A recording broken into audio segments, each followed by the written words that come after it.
حضرات محترم،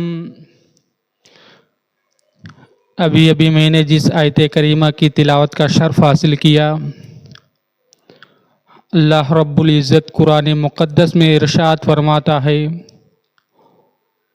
وَمَا خَلَقْتُ الْجِنَّ وَالْإِنسَ إِلَّا لِيَعْبُدُونَ۔ میں نے جن اور آدمی اپنے ہی لیے بنائے تاکہ وہ میری بندگی کریں۔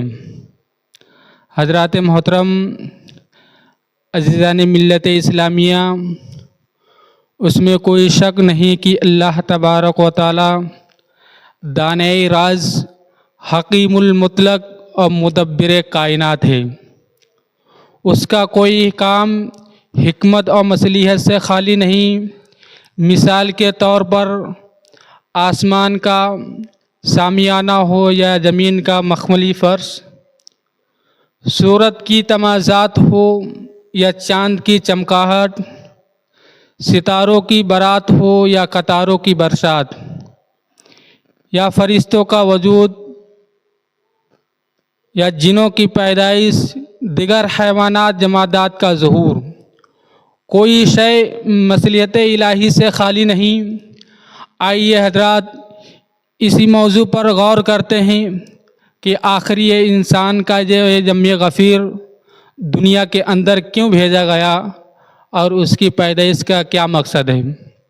حضرات محترم، اس حقیقت سے کسی کو انکار کی گنجائش نہ ہوگی کہ آسیہ کا مواجد اپنی ایجاد کی حقیقت کی سب سے بہتر عمدہ وضاحت کر سکتا ہے۔ بلا تشبیہ اللہ رب العزت تمام انسانوں ہی کا نہیں بلکہ پورے کائنات کا خالق مالک ہے۔ لہذا اس سوال کا سب سے بہتر جواب وہی ہوگا جو اللہ رب العزت کی حقیقت سے واضح ہو، اور قرآن کے مطالعے سے معلوم ہوتا ہے کہ اس حقیقت کی وضاحت بڑے ہی صاف ستھرے نکھرے ہوئے انداز میں بیان فرماتا ہے، جیسے کہ ارشاد ربانی ہے، وَمَا خَلَقْتُ الْجِنَّ وَالْإِنسَ إِلَّا لِيَعْبُدُونَ۔ میں نے جن اور آدمی اپنے ہی لیے بنائے تاکہ وہ میری بندگی کریں۔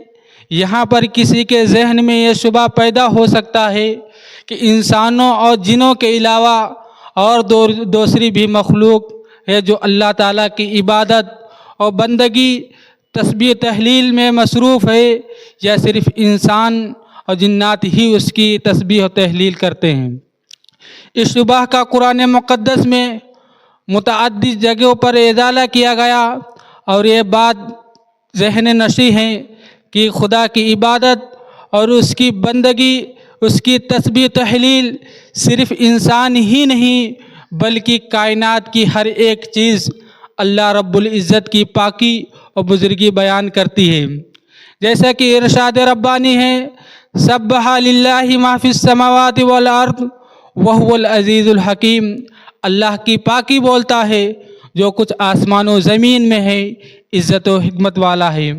حضرات محترم، اس انسان نے مادی اور دنیاوی ترقیوں میں اتنا مست ہو چکا ہے کہ مادی اور دنیاوی ترقیوں میں اتنا مست ہو چکا ہے کہ اپنی حقیقتوں کو فراموش کرتا چلا جا رہا ہے۔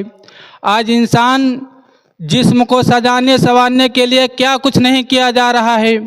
آج جسم کو آرام پہنچانے کے لیے دن کا چین، رات کا سکون کھو بیٹھتا ہے، اور ہر لمحہ مشن کی طرح گردش کرتا ہے، اور ہر گھڑی نئے نئے خیالات جنم لے رہے ہیں۔ کیوں؟ صرف اس لیے کہ جسم کو سکون نصیب ہو جائے، جسم کو راحت مل جائے، مگر افسوس صدا افسوس، اس انسان نے اس حقیقت کی وضاحت، اس انسان نے اس حقیقت پر غور کرنے کی کوشش کی نہیں کہ جس جسم کو آرام پہنچانے کے لیے ساری توانائیاں صرف کی جا رہی ہیں۔